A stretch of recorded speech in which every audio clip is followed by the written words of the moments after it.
সুবলদা, আপনাকে স্বাগত। প্রথমে সংবাদ আবির্ভাবের পক্ষ থেকে আমরা দু দফার নির্বাচন দেখলাম, প্রায় শান্তিপূর্ণভাবেই নির্বাচন হয়েছে। আপনার কি মনে হয় 2011 সালে যেরকম ভোট দেখেছিলাম তার থেকে কি ভালো হয়েছে না তার থেকে খারাপ? দেখুন, আমরা 2011-তে যা দেখেছিলাম সেটা হলো একটা সন্ত্রাসের রাজত্ব, ভোট লুট, নৈরাজ্য। সেটা ভোট বলে না, ভোট লুট বলে। গণতন্ত্রের একটা চূড়ান্তভাবে অপব্যাখ্যা হয়েছে, গণতন্ত্র ধর্ষিত হয়েছে। সে ভোটটা কিন্তু পুরোপুরি আমি বলবো জনগণ সেখানে জনগণের যে ইচ্ছা সেটা প্রতিফলিত হয় না। আর এবারে যে ভোটটা যেটা দেখলাম, নির্বাচন কমিশন করা মানে হচ্ছে যত মোস্তান, গোলাগুলি, বন্দুক সব বন্ধ।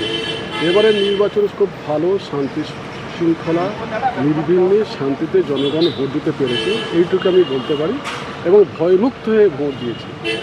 আমি বলতে চাইছি 2011 সালে যেবার মুখ্যমন্ত্রী মমতা ব্যানার্জি হলেন সেইবারের ভোটেও বলছেন যে বিশৃঙ্খলা ছিল, এইবারের ভোটের থেকে বেশি।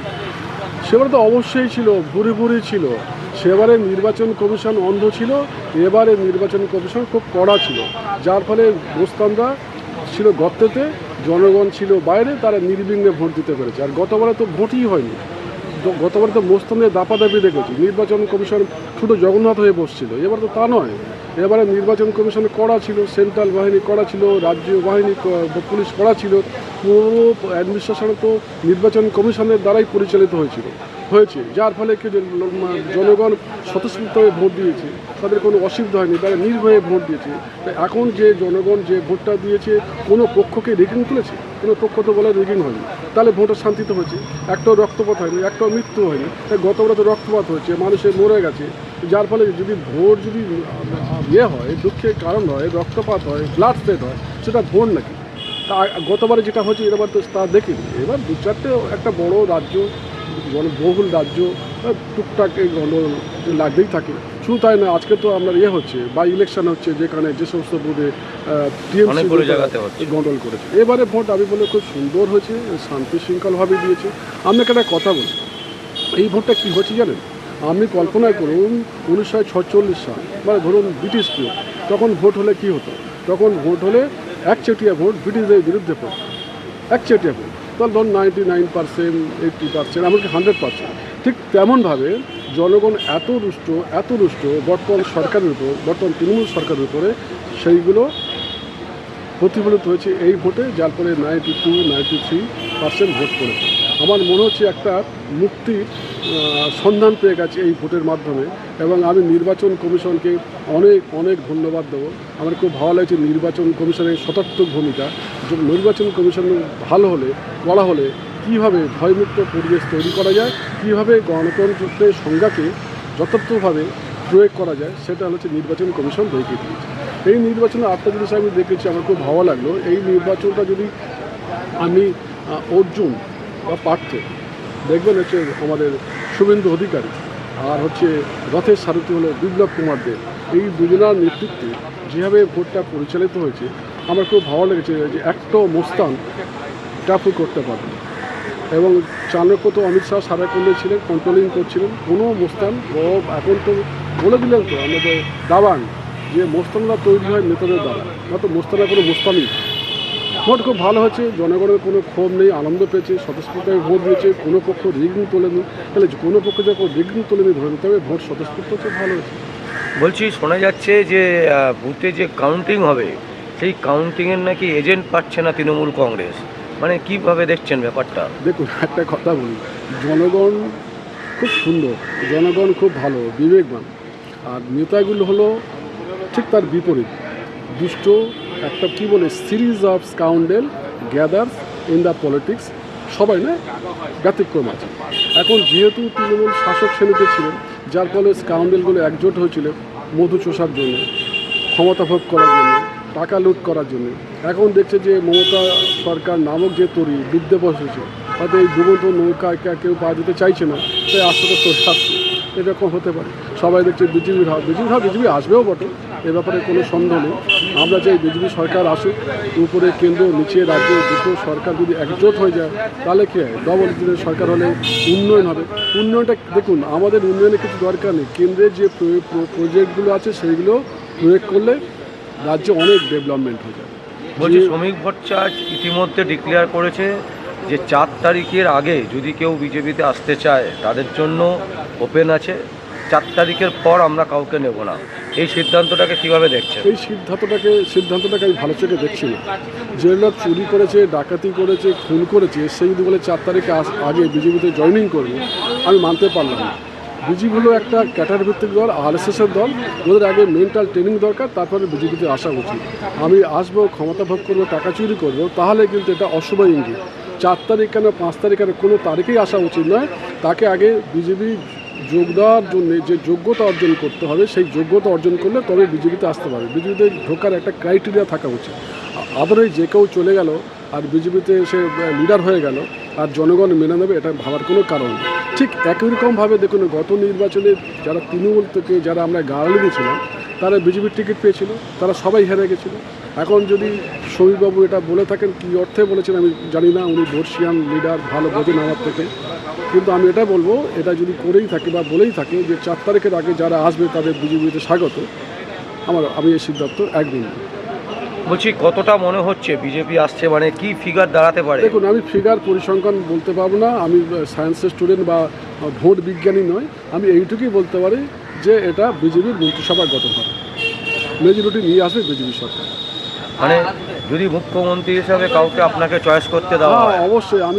আমি তো অলরেডি বাংলার মুখ শুভেন্দু অধিকারী, আমি আগের একদিন পত্রিকায় লিখেছি, আজও লেখা বেরোচ্ছে। শুভেন্দু অধিকারী তো বলেছেন যে এনকাউন্টার চলবে, যোগীরাজ এই জঙ্গলরাজকে ধ্বংস করতে গেলে এনকাউন্টার দরকার, এবং শুভেন্দু অধিকারী যেটা বলছেন সেইটাই হওয়া দরকার, না তো এই জঙ্গলরাজকে মুক্ত করা যাবে না। এই হচ্ছে একদম খুব একটা চূড়ান্ত নৈরাজ্যর শেষ সীমানায় পৌঁছে গেছে। এটাকে তুলে আনতে গেলে কঠোর প্রশাসন হওয়া দরকার, কঠোর নিষ্ঠুরতা হওয়া দরকার। যে নিষ্ঠুরতার ভেতরে মানবিকতা থাকবে, মনুষ্যতা থাকবে, কিন্তু এই নিষ্ঠুরতাকে দমন করার দরকার আছে, আমি এটা মনে করি। বলছি অনেকেই যারা মানে শুভেন্দু অধিকারীর বিরোধী, তারা বলছেন যে শুভেন্দু অধিকারী যদি রাজ্যের মুখ্যমন্ত্রী হন তাহলে 2 সপ্তাহ চালাতে পারবেন না, এটা কি আপনার মনে হয়? না, এটা আমি বিশ্বাস করি না। কারণ শুভেন্দু অধিকারী দেখুন, আগেরবারে মমতা ব্যানার্জিকে বলে নন্দীগ্রামে হারিয়েছে, এবার আশা করি নন্দীগ্রামে মমতা ব্যানার্জিকে হারাবেন, ভবানীপুরও হারাবেন। তাহলে তার যে ব্যক্তি, যে লিডার, জনগণের উপর যার এত বিশ্বাস, এবং জনগণ যার উপর এত বিশ্বাস করে এই যে কাণ্ডারির ভূমিকা দিচ্ছে, সে এত ঠুনকো নয়, সে বেশ পারবে। এবং তিনি অনেক কথা বলেছেন যেগুলো জনগণের মনে ছুঁয়ে গেছে। উনি বলেছেন যে রোহিঙ্গা তাড়াতে, কিন্তু ভুল তো কিছু বলেননি, যেটা অনেক লিডাররা বলতে ভয় পাচ্ছিল উনি স্পষ্টভাবে বলে দিয়েছেন, যার ফলে ভোটটা কী হলো, সুন্দরভাবে নিরীকরণ হয়ে গেল। হিন্দুরা তো একজোট ছিল না, শুভেন্দু বাবুর এতে নেতৃত্বে একজোট হয়েছে। আমি একটা কথা আপনাকে বলছি, মুসলিমরা কীভাবে নেবে কি জানি না, মুসলিমরা ইনভোটেড বাই রিলিজিয়ান, হিন্দুরা ডিভাইডেড বাই পলিটিক্স।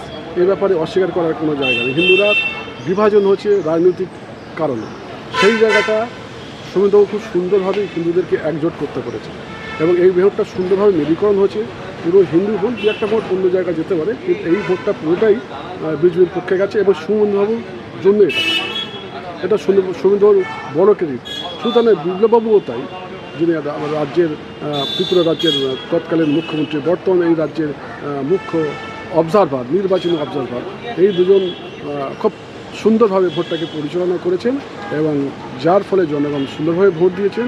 এবং শুভেন্দু অধিকারী মনে করি যোগ্য নেতৃত্ব এবং যোগ্য কাণ্ডারি, তিনি সুন্দরভাবে প্রশাসনকে ট্যাকেল করতে পারবেন, এটা আমার বিশ্বাস, আমার দৃঢ় বিশ্বাস, এবং জনগণ তাই মনে করে। বলছি চুক্তি বানায় না, অন্য কাউকে মুখ্যমন্ত্রী বানিয়ে দেন, তো এই রাজ্যে কি সেই জিনিসটাই হবে, নাকি মুখ্যমন্ত্রীর দাবিদার হিসাবে শুভেন্দু অধিকারীকে রাখা হবে? 4টে পয়েন্ট দেখুন, আমার কথা প্রথম পয়েন্ট হলো, প্রথমত আমাদের যা বিজেপির যা এজেন্ডা, কে মুখ্যমন্ত্রী হবে কেউ জানতে পারে না। যেমন আমি দেখুন দিল্লির কথা, রেখা গুপ্ত হবে, কেউ জানতে পারে না। বা উত্তরপ্রদেশ যখন যোগী আসে, সবাই জানে অন্য কেউ হতে পারে। বিশেষ করে আমাদের ওই যে রাহুল গান্ধী পরিবারের যে ছিল, মেনকা গান্ধীর যে ছেলেটা, বরুণ গান্ধী হবার কথা ছিল, হয়নি। এখন এই রাজ্যে কি হবে এটা বলা যাচ্ছে না, সেটা উপর থেকে ঠিক করবে, কারণ আমি জানি এখানে যা কিছু হয় এই রাজ্যে সব দিল্লি থেকে ঠিক হয়। তবে আমার এটাও মনে হয়, আমার যে দৃঢ় বিশ্বাস যে শুভেন্দুবাবু যোগ্য নেতা এবং তিনি সঠিকভাবে দল পরিচালনা করার সঙ্গে সঙ্গে রাজ্যকে সঠিকভাবে নেতৃত্ব দিতে পারবেন, এটা আমার দৃঢ় বিশ্বাস। কেন বলছি দৃঢ় বিশ্বাস? দেখুন, যখন বলছে যে ওরা 1,500 টাকা না 1,700 টাকা দেবে লক্ষ্মী ভাণ্ডার, অন্নপূর্ণার ভাণ্ডার সঙ্গে সঙ্গে বলো 3,000 টাকা দেবে। উনি বলো সপ্তম পে কমিশন আমরা 40 দিন না 45 দিনের মধ্যে বসিয়ে দেবো। উনি বলেছিলেন ন্যায্য দিয়ে দেবো। তার মানে কি, উনি যেগুলো জনগণের যে ক্ষোভ, সেই ক্ষোভগুলো উনি বুঝতে পেরেছেন। অর্থাৎ জনগণের পালস উনি জানেন জনগণ কী চাইছেন।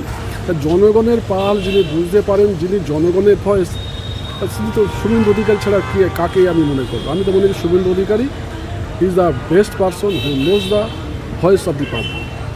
শেষ প্রশ্ন আমার, শুভেন্দু অধিকারী যদি মানে রাজ্যের মুখ্যমন্ত্রী হন, মানে কোন জিনিসটা প্রথম আপনার তরফ থেকে মানে ওনাকে মানে বলতে চাইবেন যে উনি রাজ্যের জন্য করুন?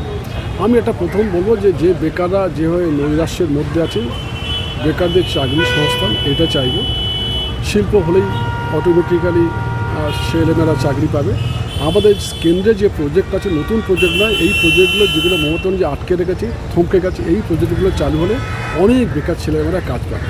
এই বেকার যারা যুবশক্তি, তারা যদি দেশের কাজে না রাখে, যদি না আসে, তাহলে একটা ভয়ঙ্কর ব্যাপার হয়ে যায়। অতএব আমি চাই যুবশক্তি দেশের কাজে লাগুক। দ্বিতীয় কথা হলো নারী সুরক্ষা দরকার। দ্বিতীয় হলো শিক্ষা স্বাস্থ্য উন্নতির দরকার। আরেকটা আমার খুব বলার ইচ্ছে হচ্ছে, সেটা হলো এই আমাদের যে কয়েক লক্ষ হাজার কোটি টাকা ঋণ করে গেছে সিপিএম থেকে আমাদের এই তৃণমূল সরকার, যে আমরা উত্তরাধিকারী সূত্রে যে ঋণটা, এই ঋণটা মুকুব হলে আমি মনে হয় আছে নাগরিক অফিসে খুব খুশি হবে। আমরা যখন মরবো জানবো যে একটা ঋণের বোঝা কাঁধে নিয়েই মরছি, ঋণ মুক্ত হয়ে মরতে চাইছি। মানে এই ঋণটা কি মুকুব করা সম্ভব? সম্ভব কেন সম্ভব হবে নয় বলুন? কেন নয়? আমি একটা উদাহরণ দিয়ে বলছি। মমতা বলেছিলেন যে দিয়ে দেওয়া সম্ভব নয়, কিন্তু সুপ্রিম কোর্টের কাছে গুঁতোকে এখন দিয়ে দিচ্ছে, তাহলে সম্ভব। এবার যদি কেন্দ্র রাজ্য যদি একই হয়ে থাকে, তাহলে সব রাজ্যে যেরকমভাবে চলছে এই রাজ্য সেরকমভাবে চলবে। অন্য রাজ্যে দিয়ে আপ টু ডেট, সব কিছু আপ টু ডেট, শিল্প কলকারখানা, এখানে শিল্প কলকারখানা সব আপ টু ডেট হবে। আর ঋণ মুক্ত হওয়ার কোনো ব্যাপার নেই, ঋণ নেওয়ার তো দরকারই নাই। আস্তে আস্তে ঋণগুলো শোধ হয়ে গেলে আমাদের সুবিধা। আমি দেখুন না, আমরা ধর ইলেকট্রিক এখানে বেশি দিতে হয়, অন্য রাজ্যে মদ নিষিদ্ধ, এখানে 20 টাকা ভাউচার করে দিয়েছে। রোড ট্যাক্সের কথা বলছি, যেমন ব্যাটারি যে গাড়ি বাইকগুলো অন্য রাজ্যে লাগে না, এখানে লাগছে। তার মানে এখানে বিভিন্ন রকমভাবে নাগরিকদের আষ্টে পৃষ্ঠে বেঁধে রেখেছে এবং বিভিন্নভাবে ট্যাক্স আদায় করছে। লক্ষ্মী ভাণ্ডার, বেকার ভাতা দেওয়ার নাম করে এইগুলো মুক্ত হয়ে গেলে তো নর্মালি আমরা সব জায়গায় সব বন্ডেজ থেকে মুক্ত হয়ে যায়। প্রথম কাজ হলো যে সমস্ত ছেলেমেয়েরা স্বপ্ন দেখছে, তাদের স্বপ্নটাকে একটু এগিয়ে দেওয়া। এটা অনায়াসে করে, কিচ্ছু অসুবিধা নেই। কলকারখানা তৈরি হতো অসুবিধার কথা। আগে সিপিএম কী করতো, একটা কলকারখানা তৈরি হতো, একটা লাল পতাকা মেরে ইনক্লাব বন্ধের মাতাম, ইনক্লাব বলে বন্ধ করে দিল।